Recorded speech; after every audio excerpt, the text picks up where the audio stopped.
هنرمایه آفرینندگی برد راه بر سوی پایندگی. درود و پیام های فراوان بینندگان ارجمند تلویزیونی سینما. نشر نوبتی برنامه تلویزیونی آفرینندگی است منظور شما.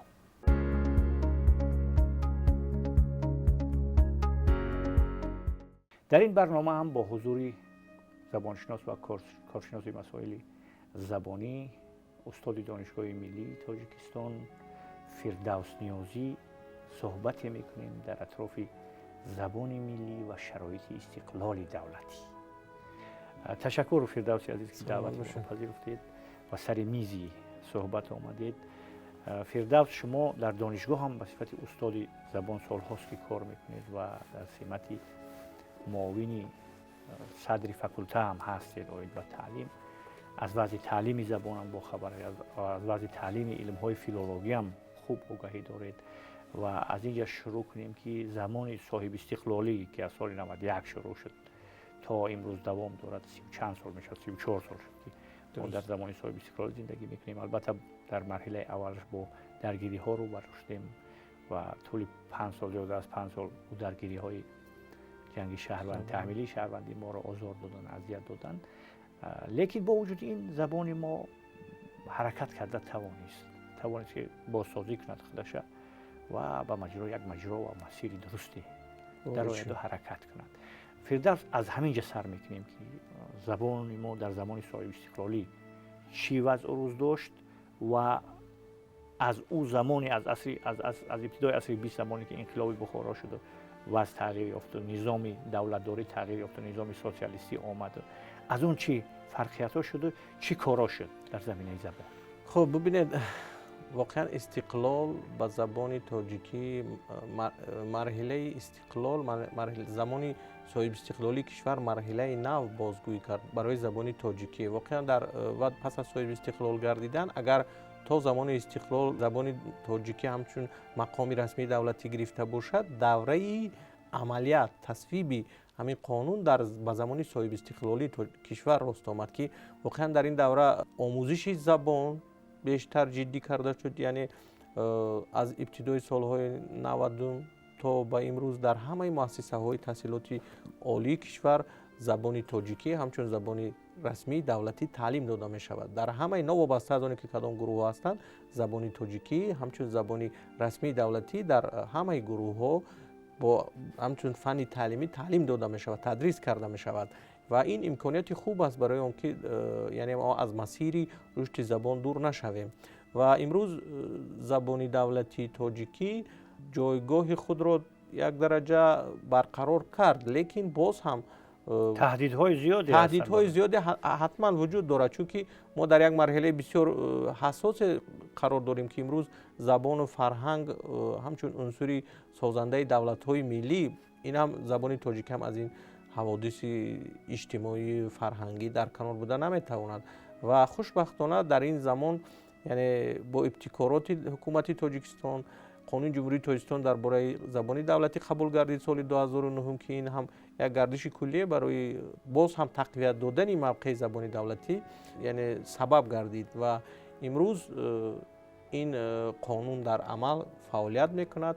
لیکن با وجود همین چنانکه که گفتیم، در این مشکلی هایی که یعنی در این گیرودارهای اجتماعی جهانی شویه که با زبان تاجیکی هم تاثیر کرده میتواند در کنار نیست و ما را ضرور است که هرچی بیشتر زبان تاجیکی را یعنی آثار گذشته امروزه را بیشتر در شبکه‌های اجتماعی مخصوصا در روزنامه مجله ها زبان ادبی خود ما را که هست زبان ادبی را در گسترش دهیم.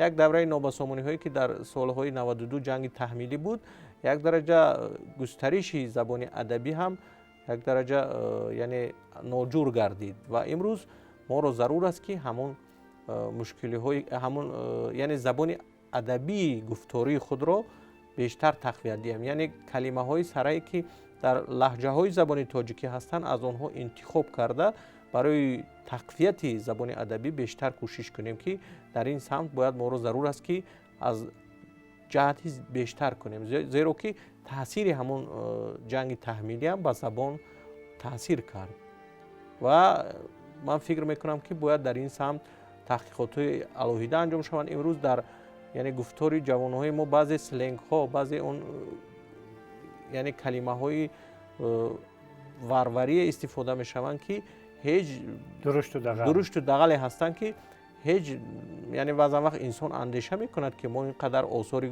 قدیمه داریم، زبانی قدیمه داریم، طول 1000 سال زبان ما وجود داشت و این گونه سلنگ ها یعنی این گونه درشت گفتاری ها امروز در جامعه ما راه یافتند. من فکر میکنم که در این سمت حتما باید که نهادها، هر یک شهروندی که یعنی با این زبان، هر یک صاحب زبان مسئول است که برای تازگی زبان و رشد زبانی گفتاری ادبی تاجیکی کوشش کنند.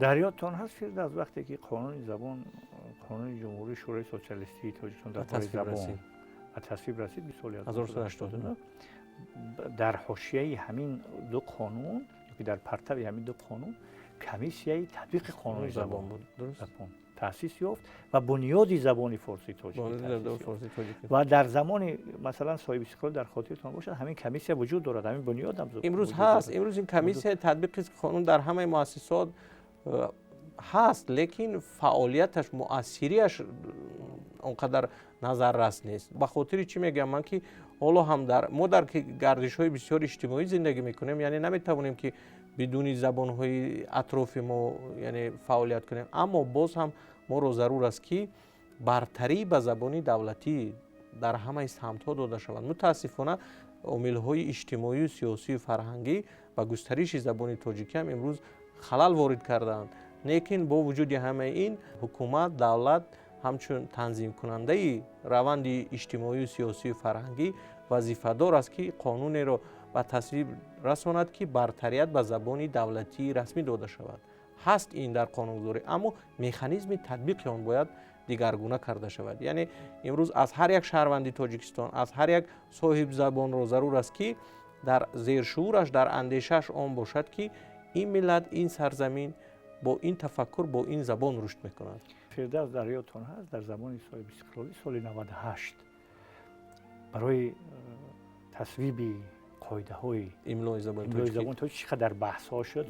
بعد اخیراً کمیسیه تشکیل شد، کمیسیه تحلیلی که همون مثلا به اصطلاح لایحه قاعده های املا را به مورد بررسی قرار داد، در مطبوعات نشر، در گزیده جمهوریت دیگر روزنامه‌های در اون دور فعال نشر شده. بحث های زیاد. بعد سال 98 اخیراً هم 3 سپتامبر سال 98 قاعده های املا به تصویب از جانب حکومت به تصویب و مثلا با آنکه سال 2011 2021 با اون در تحریر نو قاعده ها باز به تصویب رسید. یعنی این نشانه اون است که در همین 10 ساله، در هر یک 10 ساله مثلا سال 98 که اگر قاعده های این اولی مرتبه در زمان صاحب استقلالی بود که از سال 72 اخیراً 72 بود. بعد از این اومد قاعده های املای زبان تاجیک اخیراً در زمان شورای سال 72 به تصویب رسید و همینطور در زمان صاحب استقلالی 3 سپتامبر سال 98 در یادتان باشد رئیس گروه کاری در همونجا زبانشناس معروف خسکش افتاده بود. بحث زیادی هم میشد. دانشجوها بحث می‌کردن. ما آگاه هستیم از این روندی. طبقه‌های گوناگونی، یعنی زبان زنده بود که بحث‌های زنده را به وجود می‌آورد و تا امروز هم مثلا تغییرات هایی که در قانون در قاعده های املای زبان شد که سال 2011 شد، بعد سال 2021 بعد 10 سال، هر 10 سال، یعنی این خودش نشان آن است که توجه جامعه، توجه دولت، ملت به رشد زبان قابل توجه است، یعنی توجهی خاص دارد. یعنی زبان زنده است که بحث میشه. البته زبان حتما یک حادثه اجتماعی سیاسی است که نمیتواند بدون روندهای اجتماعی سیاسی رشد کند. از همین نقطه نظر ضرور است که به زبان همچون عامل مهمی، همچون یک ارگانیسم زنده باید مناسبت کرد تا که هر تحولات اجتماعی سیاسی که می شود در جامعه حتما در زبان انعکاس می‌یابد. امروز ضرور است که آنها را یعنی با آهستگی، با عوض کردن با کلمه‌های زبان ادبی از امکانات داخلی زبان استفاده کرده زبان ادبی گفتاری خود را تقویت دهیم تا که زیرا زبان ادبی گفتاری و نوشتاری ما این طول تاریخ زیاد دارد، لیکن باز هم ضرور است که در این روندی که یعنی تهاجم فرهنگی به زبان ما زیاد شده است. وقتی که ما از کلمه‌های بیگانه استفاده می‌کنیم، ارزش اصلی زبان نوشتاری و گفتاری ما از بین می‌رود. فردوس در سال 5 اکتبر سال 2009 قانون جمهوری ترکیه درباره زبان دولتی به تصویب رسید. در زمان مرحله صاحب استقلالی اما قانون مثلا با تمام شکوهش به تصویب رسیده تا امروز تطبیق می شود. در این زمینه در این مدتی مثلا سالها چندین برنامه‌های دولتی رشد زبان دولت قبول شد. اکنون از نظر حقوقی و قانونی و دولتی زبان ما پشتیبان دارد. پشتیبانش در دولت است. مثلا دولت است، سرور دولت است و سرور دولت شما تمام پیامش اگر دقت کنید در همش مسئله زبان اونجا هست وجود دارد. بغیر از آن که مثلا هر 5 اکتبر روز زبان تسجیل می شود با شکوه شامت، اونجا مثلا برنامه‌ها و برنامه‌ریزی‌ها و چاره‌بینی‌های گوناگونی فرهنگی دایر می‌گردد.